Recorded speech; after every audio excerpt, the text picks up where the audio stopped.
جہاز کے اندر بیٹھتے ہی میرے دل میں عجیب سی بے چینی نے جگہ بنا لی۔ میں کھڑکی سے باہر دیکھتی رہی، پاکستان کی روشنیوں کو دور ہوتے دیکھا۔ 12 گھنٹے کی فلائٹ کے بعد جہاز نیو یارک کے ایئرپورٹ پہ اترا۔ باہر نکلتے ہی ٹھنڈی ہوا کا جھونکا لگا۔ میں نے گہری سانس لی اور ارد گرد اجنبی چہروں کو دیکھا۔ امیگریشن اور کلیم کے مراحل طے کرنے میں مجھے تقریباً 1 گھنٹہ لگ گیا۔ ہاتھ میں بیگ تھا، کندھے پہ چھوٹا سا پرس، اور دل میں ہلکی سی دھڑکن کے بس اب میں اپنے شوہر کو دیکھنے والی ہوں۔ میں نے اپنی شال تھوڑی سی درست کی، بال کان کے پیچھے کر کے ایک آخری بار آئینے میں جھانکا۔ اب وہ لمحہ آنے والا ہے، میں نے دل ہی دل میں کہا۔ باہر نکلتے ہی ہال میں سینکڑوں لوگ اپنے اپنے پیاروں کے انتظار میں کھڑے تھے۔ کسی کے ہاتھ میں گلدستہ تھا، کسی نے ایک کارڈ پکڑا ہوا تھا، اور کئی لوگ اپنے موبائل سے کسی کو کال کر رہے تھے۔ میں نے بھی ادھر ادھر نظریں دوڑائیں۔ مجھے بھی یقین تھا کہ وہیں کہیں وہ بھی ہاتھ میں پھول لیے میرے انتظار میں ہوگا۔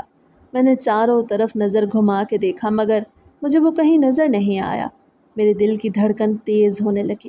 میں نے موبائل نکالا اور فوراً اسے کال میں لائی، مگر اگلے ہی لمحے میرے پیروں تلے سے زمین نکل گئی۔ میرا نام مہرین ہے اور میرا تعلق پشاور کے ایک روپوش علاقے سے ہے۔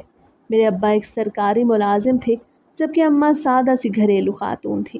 ہم 3 بہنیں تھیں اور ہمارا ایک چھوٹا سا خوشحال گھرانہ تھا۔ ابا کو تو ہم بہنوں سے بہت زیادہ پیار تھا۔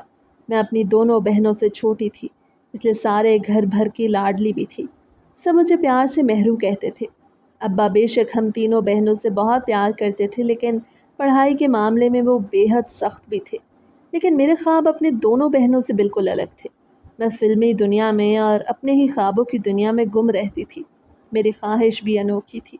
میں چاہتی تھی کہ میں اپنے گھر سے نکل کر ساری دنیا کی سیر کروں، کیونکہ مجھے گھومنے پھرنے کا بہت شوق تھا۔ مگر میرے ابا کی طبیعت اس معاملے میں خاصی سخت تھی۔ وہ اس حق میں بالکل بھی نہیں تھے کہ ہم اکیلے گھر سے باہر نکلتی، اور اماں کی طبیعت تو ایسی تھی کہ اگر ہم ان سے کچھ کہہ دیتی تو اماں کہتی تھیں کہ جب تمہاری شادی ہو جائے گی تو اپنے شوہر کے ساتھ جدھر مرضی گھومنا پھرنا، کوئی نہیں روکے گا تمہیں۔ بس پھر کیا تھا، میں نے انتظار کرنا شروع کر دیا کہ کب میرے لیے ایک اور اچھا لڑکا آئے، بارات لے کر، اور مجھے اپنے ساتھ رخصت کر کے لے جائے۔ میں نے ہمیشہ ہی یہی سوچا تھا کہ زندگی ایک سیدھی سی کہانی ہی تو ہے، اسکول، جوانی، شادی اور پھر اپنے گھر کی دنیا۔ مگر یہ بات وقت نے مجھے سمجھا دی کہ زندگی کے صفحات پہ لکھا جانے والا ہر لفظ ہمارے اختیار میں نہیں ہوتا۔ جب میں شادی کا انتظار کر رہی تھی، تب میں یہ بھی سوچنے لگی کہ مجھ سے پہلے تو میری 2 بڑی بہنیں تھیں، وہ بھی گھر بیٹھی تھیں، اور جب تک وہ رخصت نہ ہو جاتی میں بھلا کیسے جا سکتی تھی۔ اس لیے سب سے پہلے میری بڑی بہن کی باری تھی۔ وہ پڑھائی میں ہم سب سے اچھی تھی۔ وہ ہمیشہ یونیورسٹی میں فرسٹ پوزیشن لیتی، اس لیے سب کی آنکھوں کا تارا تھی۔ آمنہ کی خوبیاں اور اس کا سلجھا ہوا مزاج دیکھ کر ہمارے دور کے ہی ایک رشتہ دار اس کے لیے ایک اچھا سا رشتہ لے کے آئے تھے۔ وہ لڑکا بینک میں افسر تھا اور اس کے والدین شریف سے لوگ۔ رشتہ پکا ہوا اور شادی کی تیاریاں شروع ہو گئیں، اور ہمارے چھوٹے سے گھر میں گہما گہمی بڑھ گئی۔ اماں اور ابا دن رات آمنہ کے جہیز کے لیے سامان بنانے میں لگ گئے تھے۔ میں اور سمن، میری دوسری بہن، بھی اماں ابا کے ساتھ گھر کے کام کاج میں ہاتھ بٹانے لگی تھی۔ مگر میرا دل ہر وقت بس انہی سوچوں میں گم رہتا کہ اب تو عائشہ جا رہی ہے، پھر سمن بھی چلی جائے گی، اور پھر میری باری بھی آ ہی جائے گی، اور پھر میں اپنے سب خواب پورے کروں گی۔ آمنہ کی شادی کے دن اماں کی آنکھیں خوشی اور اداسی دونوں سے بھری ہوئی تھی۔ جب نکاح ہوا اور رخصتی کا وقت آیا تو ابا کی آنکھوں میں بھی نمی دیکھ کر میں پہلی بار سوچ میں پڑ گئی کہ شاید بیٹی کو رخصت کرنا اتنا آسان نہیں ہوتا جتنا میں سمجھتی تھی۔ لیکن میں پھر بھی خوش تھی کہ میری بہن اپنے گھر کی ہو گئی تھی۔ اس دن کے بعد ہمیں گھر کچھ خالی خالی لگنے لگا۔ آمنہ کی ہنسی، اس کی کتابوں کی خوشبو، سب کچھ جیسے ہمارے کمرے سے اٹھ کر کسی اور دنیا میں چلا گیا تھا۔ وقت گزرتا گیا اور 2 سال بعد سمن کی بھی منگنی ہو گئی۔ وہ بھی پڑھائی میں اچھی تھی، مگر اس کے ساتھ ساتھ وہ سلائی کڑھائی میں بھی ماہر تھی۔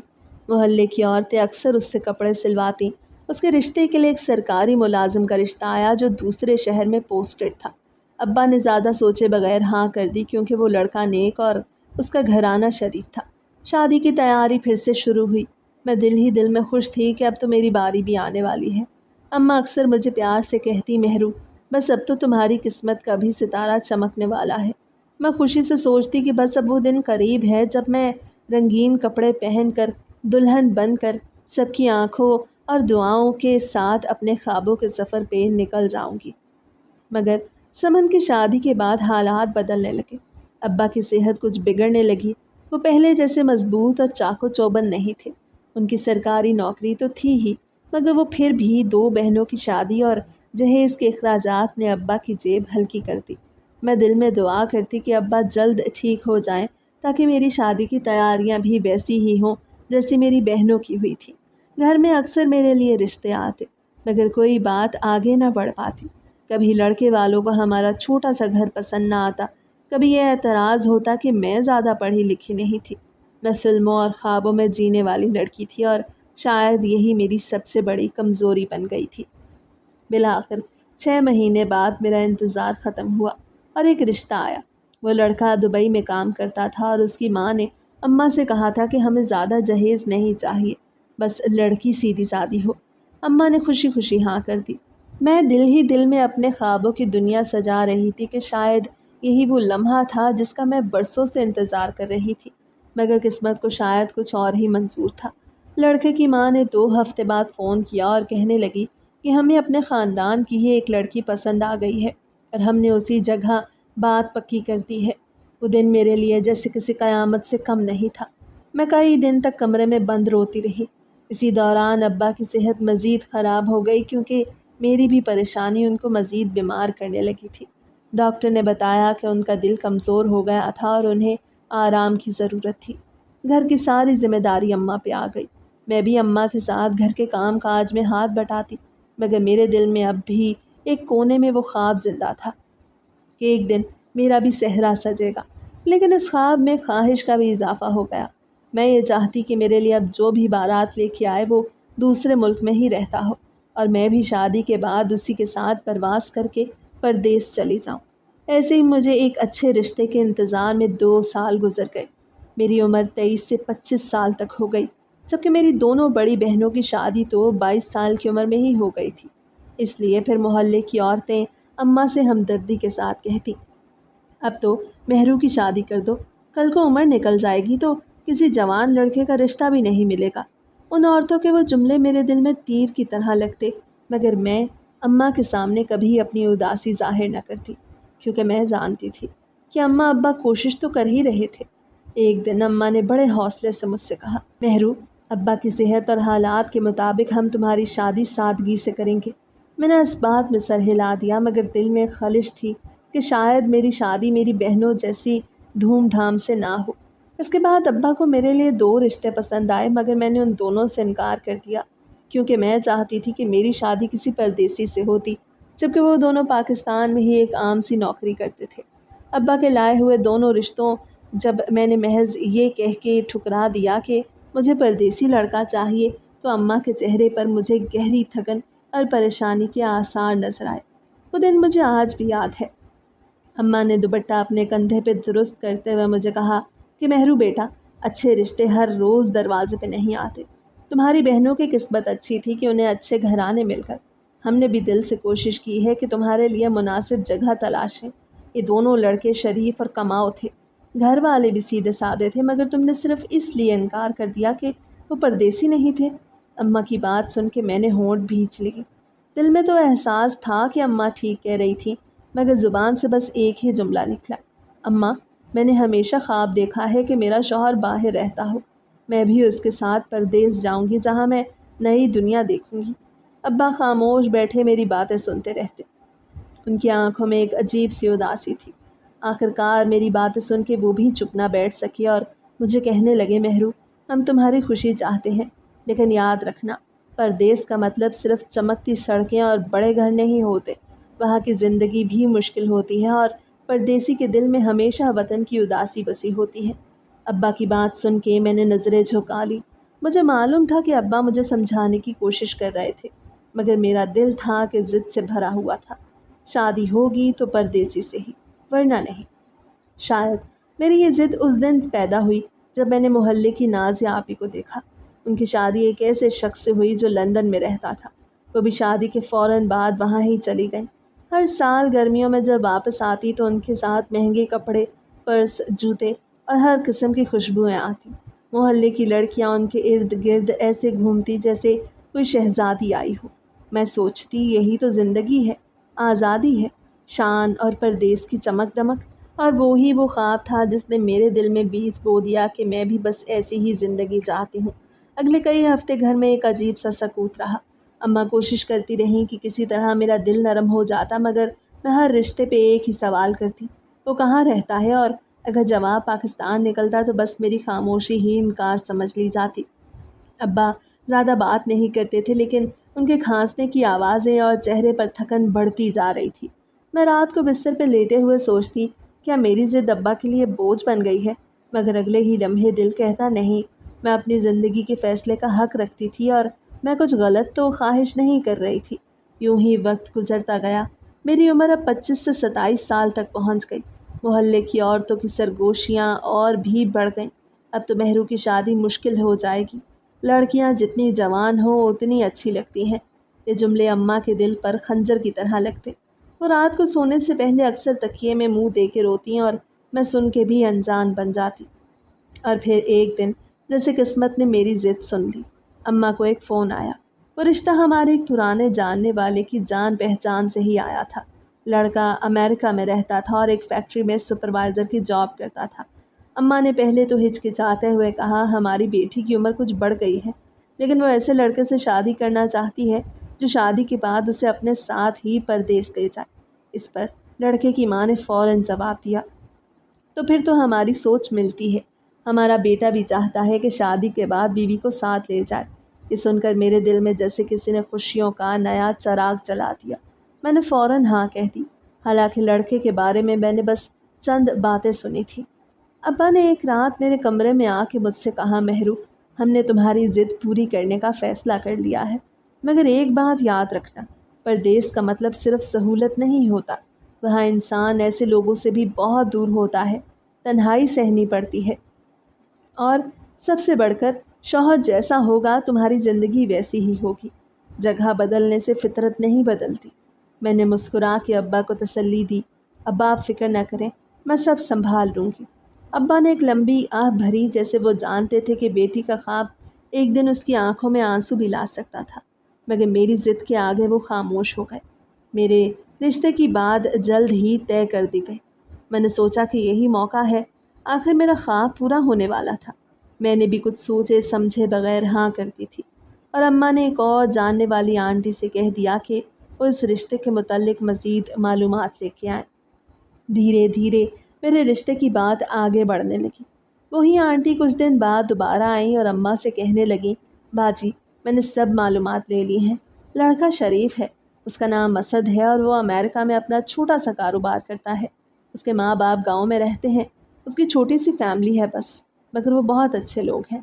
آنٹی نے اماں کے سامنے ان لوگوں کی اتنی تعریفیں کی کہ اماں بھی سوچنے پہ مجبور ہو گئیں۔ اماں نے کچھ دیر آنٹی کی باتوں کے بارے میں سوچا اور پھر میری طرف دیکھنے لگی، مگر میرے چہرے پر خوشی اور امید کے آثار دیکھ کر اماں نے اس آنٹی کو کہہ دیا کہ وہ لڑکے والوں سے ملنا چاہتی ہیں۔ میری خوشی کا تو کوئی ٹھکانہ ہی نہیں تھا۔ میرے دل ہی دل میں اپنی شادی کے خواب دیکھنے لگی۔ کچھ دن بعد اسد کے ماں باپ ہمارے گھر آئے اور انہوں نے مجھے پسند بھی کر لیا۔ اماں نے ان سے بات کی تو وہ مہذب اور نیک لوگ لگے۔ انہوں نے اماں کو بتایا کہ اسد امریکہ میں کافی عرصے سے نوکری کر رہا ہے، اس کی اچھی کمائی ہے اور وہ صرف سال میں 1 یا 2 بار ہی چھٹی پہ گھر آتا ہے۔ انہوں نے اماں سے مزید کہہ دیا کہ ہمیں سادگی پسند ہے اور ہمیں جہیز کی کوئی ضرورت نہیں، بس ہمیں تو ایک اچھی بہو چاہیے جو ہمارے اسد کا خیال رکھ سکے۔ ان کی باتیں سن کر میں شرما گئی اور اماں کو بھی تسلی ہو گئی۔ اماں نے بڑی بہنوں سے مشورہ کیا۔ دونوں بہنوں کو پہلے تو اعتراض ہوا کہ ابا مہرو کی شادی بھی پاکستان میں ہی کر دیتے، مگر جب اماں نے ان کو بتایا کہ اب حالات پہلے جیسے نہیں رہے، لوگوں کا رویہ بدل گیا تھا، تب وہ بہت مشکل سے مان گئیں۔ اور جب ان کو یہ معلوم ہوا کہ لڑکے والے کچھ جہیز نہیں مانگ رہے، تو بھی ان سب نے اس رشتے کے حق میں رائے دے دی۔ میں دن رات اپنی شادی اور پھر ملک سے باہر جانے کے خواب دیکھنے لگی۔ میں ہر روز اماں کے ساتھ بازار جاتی، اپنے کپڑے، زیور اور باقی ضروری سامان خریدتی، کیونکہ میرا خواب پورا ہونے جا رہا تھا۔ میں خود کو ایک خوبصورت دلہن کے روپ میں دیکھنے لگی۔ ابا کی بیماری اور مالی حالات دیکھ کے شادی بھی سادگی سے کرنے کا فیصلہ ہوا۔ شادی کی ساری تیاریاں مکمل تھی اور پھر انتظار تھا تو صرف دلہے کا، کہ جب وہ آئے گا تو جھٹ نکاح اور پٹ رخصتی کر دی جائے گی۔ میں ہر روز آنکھوں میں ایک نیا خواب سجانے لگی اور ہونے والے شوہر کے ساتھ گھومنے پھرنے کے خواب دیکھنے لگی۔ بہت جلد میرا خواب پورا ہونے والا تھا، لیکن میرے ہونے والے شوہر کو چھٹی ہی نہیں مل رہی تھی کہ وہ پاکستان آ سکتا۔ اماں ابا نے بہت اصرار کیا کہ اسد کم از کم اپنے نکاح کے لیے ہی کچھ دنوں کے لیے پاکستان آ جاتا، مگر میرے سسرال والے یہ کہہ کے ٹال دیتے کہ اسد کو چھٹی ملنا بہت مشکل ہے، اس لیے وہ پاکستان نہیں آ سکتا۔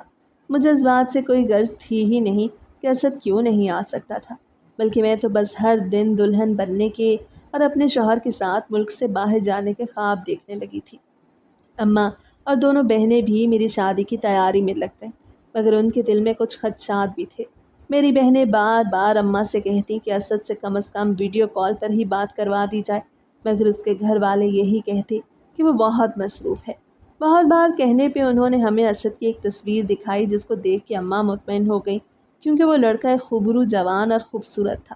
میں تو اس تصویر کو دیکھ کر بھی بس شرما کے ہی رہ گئی، کیونکہ وہ تو پردیس میں ہوتا تھا، مگر مجھے یہ حوصلہ تھا کہ وہ شادی کے لیے پاکستان واپس آ جائے گا۔ تب تک ہم شادی کی تیاری رکھیں۔ میں بہت زیادہ خوش تھی، کیونکہ دلہن بننا اور ملک سے باہر جانا تو میرا خواب تھا، اور میرا یہ خواب پورا ہونے والا تھا، کیونکہ میرا ہونے والا شوہر امریکہ میں رہتا تھا، اور شادی کے بعد میں نے بھی اس کے ساتھ ہی امریکہ جا کے رہنا تھا، اس لیے میری خوشی کا کوئی ٹھکانہ نہیں تھا۔ جیسے جیسے شادی کے دن قریب آ رہے تھے، میں زیادہ پرجوش ہونے لگی۔ میری اپنے ہونے والے شوہر سے کبھی کوئی بات بھی نہیں ہوئی تھی۔ ہمارا رشتہ جب طے ہوا تو وہ بھی صرف تصویر دکھا ہی طے کر دیا گیا۔ میری ماں کو یہ رشتہ بہت اچھا لگا، اس لیے انہوں نے کچھ زیادہ چھان بین نہیں کی۔ اس دن تو میری خوشی کی کوئی انتہا ہی نہیں رہی تھی جب میری شادی کی تاریخ طے کر دی گئی۔ اب میں اپنے ماں باپ کے گھر میں صرف چند ہی دن کی تو مہمان رہ گئی تھی، مگر میرا ہونے والا شوہر ابھی تک پاکستان واپس نہیں آیا تھا، جبکہ شادی کے دن قریب آتے جا رہے تھے۔ میرے سسرال والوں کا یہ کہنا تھا کہ لڑکا اپنی شادی والے دن واپس ضرور آ جائے گا، کیونکہ اس کا کام بہت مشکل ہے اور اسے چھٹی بہت مشکل سے ملتی ہے۔ میرے گھر والوں کو بھی کوئی اعتراض نہیں تھا۔ آخر شادی والا دن بھی آن پہنچا۔ میں دلہن بنی بیٹھی تھی جب ہمیں خبر ملی کہ میرا شوہر تو ابھی تک پاکستان واپس آیا ہی نہیں، کیونکہ سبھی یہ کہہ رہے تھے کہ اسے کام کی وجہ سے چھٹی نہیں مل سکی۔ تب میں نے اپنے ماں باپ کو پہلی بار پریشان دیکھا۔ شادی کی ساری تیاریاں مکمل ہو چکی تھی۔ اماں نے جہیز کا ہر چھوٹا بڑا سامان سنبھال کے ایک کونے میں رکھ دیا تھا۔ میرا جوڑا، زیور، برتنوں کے سیٹ، سب کچھ ہی ویسے ہی نیا گھر میں سنبھال کے رکھ دیا تھا۔ گھر کے کونے کونے میں ایک عجیب سی خوشبو بس گئی تھی، جو تھی میری شادی کی خوشبو، مگر اس خوشبو کے ساتھ ساتھ ایک بے چینی بھی تھی۔ ابا دن میں کئی بار گھڑی دیکھتے اور اماں ہر فون کی گھنٹی پہ چونک جاتی، شاید یہ وہ کال ہو کہ میں ٹکٹ لے چکا ہوں، آ رہا ہوں۔ میرے دل میں تو جیسے بہار اتر آئی تھی۔ میں ہر روز اپنی سہیلیوں کو بتاتی، بس اب کی بار میرا شہزادہ امریکہ سے آئے گا، نکاح ہوگا اور میں سیدھی اپنے نئے گھر چلی جاؤں گی۔ مجھے شادی کا سوچ سوچ کے راتوں کو نیند مشکل سے آتی۔ میں سوچتی کہ شادی کے بعد ہم کہاں کہاں گھومیں گے، کیسا گھر ہوگا اور میرا پہلا پردیس کا سفر کیسا ہوگا۔ پھر ایک دن فون آیا۔ وہ اسد کا فون تھا۔ اس کی آواز میں ایک عجیب سی نرمی تھی، مگر ساتھ ہی ایک بوجھل سا عجیب رنگ بھی تھا۔ وہ مجھے کہنے لگا، مہرو، مجھے بہت افسوس ہے، کمپنی نے اس مہینے چھٹیاں روک دی ہیں، ایک بڑا پروجیکٹ چل رہا ہے، اس لیے میں نہیں آ سکتا، بس ایک مہینہ اور انتظار کر لو۔ میں نے ہلکی سی ہنسی میں جواب دیا، کوئی بات نہیں، میں انتظار کر لوں گی، مگر فون رکھنے کے بعد دل میں ہلکی سی مایوسی اتر گئی۔ میں نے خود کو سمجھایا کہ پردیس کی زندگی آسان نہیں، وہاں چھٹی لینا ہمارے جیسا نہیں ہوتا۔ پھر ایک مہینہ اور گزرا، پھر ہم نے دوبارہ تاریخ طے کی۔